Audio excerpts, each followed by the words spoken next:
This chapter may have just revealed how Emperor Redhead Shank might have gotten that Emperor title in the One Piece verse. Okay, let's talk about it. Let's get into it. Before that, hit a like, subscribe to that channel. Okay, subscribe to Haki Review for more of these updates and weekly chapter reviews. Let's go, let's get it. So we start off the chapter where we left off last time, where Luffy now is on Loki's leg and talking to him. Luffy is telling Loki how excited he is and how long they've been waiting for this. He tells him in quote, "We have been waiting to get here for ages. Everything's so vast, everything is so enormous here." And Loki's trying to sneak in the conversation, you know, trying to take his spotlight. He's like, "Oh yeah, good for you." He's trying to change the conversation, and Luffy interrupts him back. He's like, "I wonder if Usopp will figure it out, like what's on top of the tree, and figure out that we are in Elbaf." And Loki's like, "Hey, the most powerful nation in the world, Luffy." It's like he's fangasming over Elbaf. He's like, "The most powerful nation in the world lived and breathed warfare? Whoa, that's wild." And he continues on. He don't really care, okay, about what Loki has to say. He's like, "When I was on Dory and Broggy's ship, I'd never seen so many giants at once. It was really overwhelming." And Loki's still like, "Hey." And he keeps going.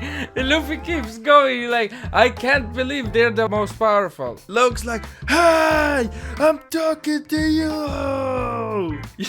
You see the winds and everything. They show the whole landscape of this underworld. Okay, so remember when Luffy jumped off the slope, he jumped into basically the bottom of Elbaf, okay, called the underworld. Okay, nobody ever visits there, nobody goes there because it's so called a prison. All right, so there are humans there that dare to challenge the giants. Boom, got slapped to this prison, and they're wearing like filthy clothes so these giant monsters doesn't feed on them. That is wild. Can we like pause for a second? These monsters are crazy. I mean, maybe or are there? Pause. We gotta talk about these monsters, okay? They're crazy. These underlings of Loki, they're talking about like how crazy they are, and they're trying to, how you say, they're trying to tell Luffy like, "You should be scared" and stuff. Luffy just goes up to the monsters and animals and he just tames them like it was nothing. But yeah, before that, if you go back a little bit, like Loki's like, after he starts shouting, you know, he's like, "I am the sun god enshrined. I am the legend of land. Okay, you will not speak without my permission." Luffy's looking at him like this, like, "Bro, do you even know what I've been through? I kicked somebody's ass even after he kicked my ass 55 times, you know? So I can go up to you and do this again." Okay, he's giving him that look of confidence. I know Luffy's not dumb here, okay?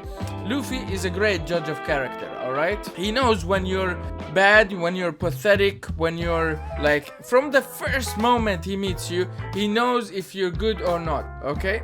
Maybe that logic hasn't happened like 100%, but I'm pretty sure it has happened 100% of the time. So here, but I think this time he knows that Loki is a bad dude. I think he understands that, especially after what happened. So a little bit later, when they're chilling and they're speaking, not gonna tell you everything they're speaking about, of course, because you can go read the chapter. Okay, this is my thoughts. Okay, so a little bit later, these underlings, they talk about like, "Oh, we don't want to pass out again." And he's like, "What?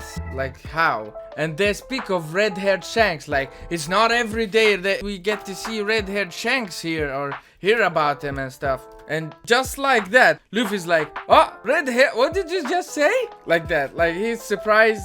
He's eager to know more. So Luffy kept on asking Loki like, "Did Shanks come here, really?" And Loki, he's like, "You know red hair? If you mean that coward of a pirate, he certainly did. Like he certainly did show up." And Luffy out of nowhere, like he was just, bro, I can imagine this in the anime, especially where everything is going on, the break and stuff. This will be goated animation, okay? Luffy is not even standing beside him anymore, okay? We move on from that. Luffy was there taming the beast. He was a little bit further away from Loki.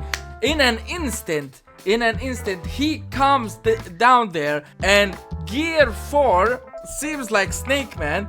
Boom! Like straight out of nowhere, like just like that, because he insulted Shanks. Boom! And you know the funny thing? Loki, he dodged that. Like, how fast can you? This guy's a monster, okay? This guy's a real monster. How on earth do you dodge a Luffy attack like that?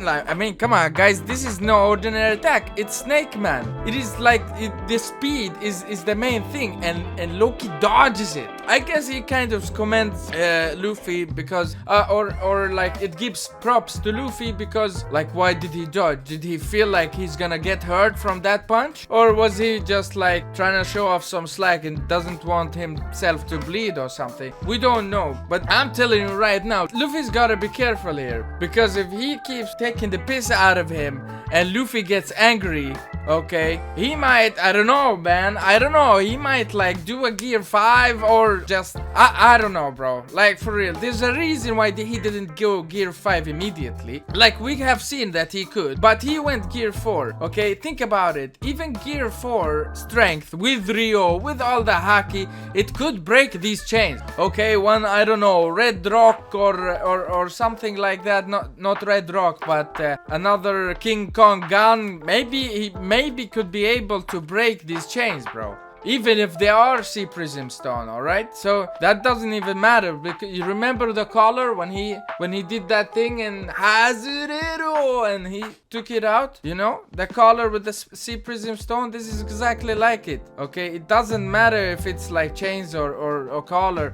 In fact, the collar is even more powerful because it explodes if you go out of a certain area. But these are just normal sea prism stone. Okay, Loki cannot use his devil fruit, of course, and it's a useful asset. But if Luffy breaks it, man, it'll be hell to pay. Okay, I think, if that happens, he will go after Luffy immediately, and like this, he will like deceive him, or Luffy's guard won't be up, and he'll get knocked out or something. I don't know, and then he'll go after the Straw Hats, maybe. I don't know. Speaking hypothetically, guys, hypothetically. But yeah, Luffy's gotta be careful with that. But I really like the angerness of him, because I mean, a lot of characters have disrespected Shanks in front of Luffy, but he didn't have this like a reaction to it. So why does he have this kind of reaction when Loki speaks about it? Is it because he knows that Shanks came here? Does Luffy think that Shanks is friends or knows Loki?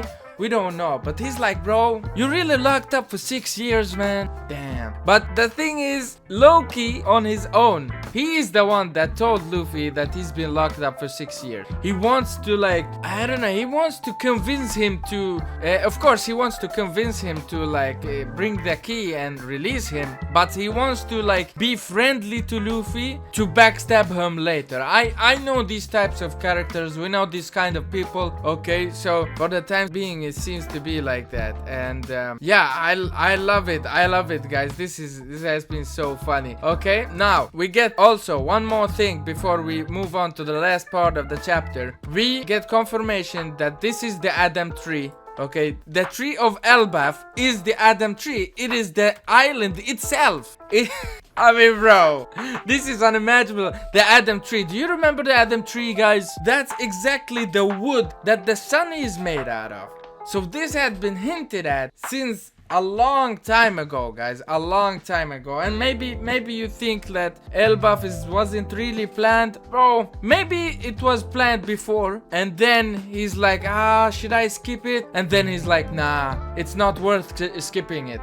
Okay, I think it'll be like that, because we got some hints about the Adam tree, we got some hints about Loki, actually when Lola was introduced. Okay, so yeah, it's been hinted at, but the tree is the entire island. And the higher you go up, you get to see cities and stuff. It's like a really cool concept, bro, for an island like this. Yeah, it's a really cool concept. Everything's huge, everything's enormous. Yeah, I like it so much. I'm really hyped for Elbaf, guys. You see the smile on my face. I mean, I can't be more hype about this, man. I'm really excited for what's to come. So we cut back to Usopp, Nami, Zoro, Sanji, and Chopper. Okay, they're still on the slope. Then they're like, oh this thing is shaky. Why is it shaking?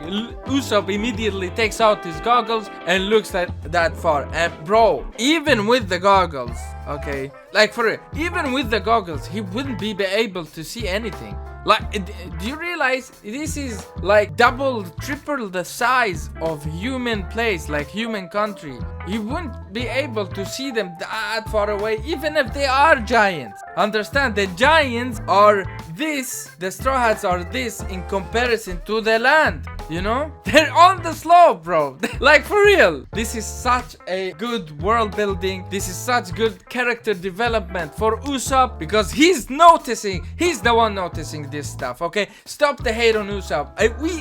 He's putting in some seeds. Luffy was talking about Usopp as well earlier on this chapter. He's putting in some seeds, bro. He's gonna make Usopp the one that takes on Van Augur. Trust me, mark my words, okay? Usopp will go 1v1 against Van Augur, and he will tear that shit up, okay? But now, like, his observation haki is improving immensely with this. Like, he can see them only with the goggles, and he sees every one of them. Not only this guy that is the self-proclaimed sun god. What's his name? Barry? I remember his name. Wait. I think it was Barry, right? Wait. Let me check it out a second. Rodo. And he doesn't only see one of them. He sees all of them, bro. He sees Rodo running. Like, he's like, oh, this guy looks like he got struck by lightning. Ding, ding, ding, ding, ding. Okay, this is the guy that kidnapped us. And behind him, he sees also these two other giants, Gerd and the girl. What's her name? And then he sees these two other giants, Goldberg and Gerd. And he sees these two giants, Goldberg and Gerd, running down the slope, chasing after Rodo, holding the Sunny. They're like, what the heck is going on? And they cannot leave them. So Zoro's like, unfortunately, there is no other way. I'll cut him. My bro Zoro is making these kind of jokes. Usopp's of course the one that's holding on to it together. He's like, Zoro, shut the hell up. We don't know what is going on yet. Maybe they know the masters. So we gotta lay low for now. Let's get running. Okay, so they run as fast as possible, jumping from every step to get to the village on top of the slope. Alright, they keep on running. Finally, at the end of the chapter, they show us the underworld, and Harudin is preparing a feast for the Straw Hats because of course he loves Luffy. He explains to his mate Stanson that Luffy is his savior and he has to give him a good and like exquisite feast. Alright, I really, also side note, I really like the song that they were singing. Okay, let me sing it for you. See, we got this, and they bring up this giant monster to cook it for later, and we are the mighty warriors of Elbaf, the new giant pirate crew. I like that song, guys. I like it. And then we get the official introduction of the new giant warrior pirates. So we have the captain, Harudin. Okay, the navigator is Rodo. The shipwright is Stanson. Gerd is the doctor or Gerd. And Goldberg is the cook. Alright? And the dynamic of the new giant warrior pirates are very strange. Because Harudin and Stanson, they seem to be like best friends. But Rodo, Goldberg and Gerd is a little bit like contemplating whether or not. But the dynamics of the new giant warrior pirates are very strange. The shipwright Stanson, we don't know really his thoughts about this whole, but he was there singing along with Harudin and like kind of buddying, so maybe he's on his side. But we know that the other guys, Rodo, Gerd and Goldberg, are on Loki's side. As they say the last chapter, they said that Harudin is the accursed prince, and why does he have to team up with Luffy? Okay, because they're giant, they think exactly like Loki. Speak to me when I'm talking to you, you filthy ass. You know, like that. They speak to them because they're under them. They're tiny people. We are the giants. We are the most almighty. You know, the almighty warriors. So the dynamics there are pretty complicated. I hope we get it figured out soon. I'm so excited. And for the last one, Brook has a holy moment where he does a skull joke immediately after he cuts Robin's hair, and he tells her, my heart is racing even though I don't have a heart. It's gonna joke, you know. And perfect to see Robin with her amazing haircut from the early on portions of the story. It's been been so good to see her like this.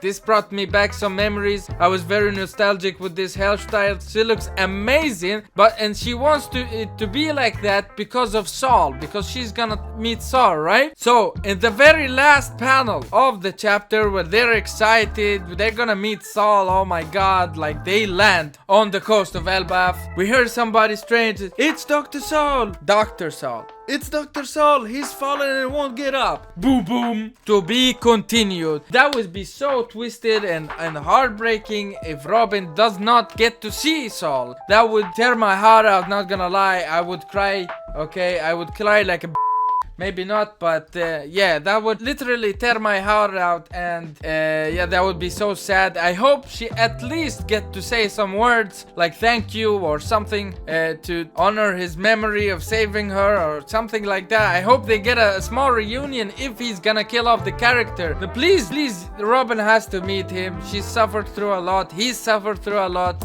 So that would be the perfect end of Elbaf. But of course, I hope Saul does not die.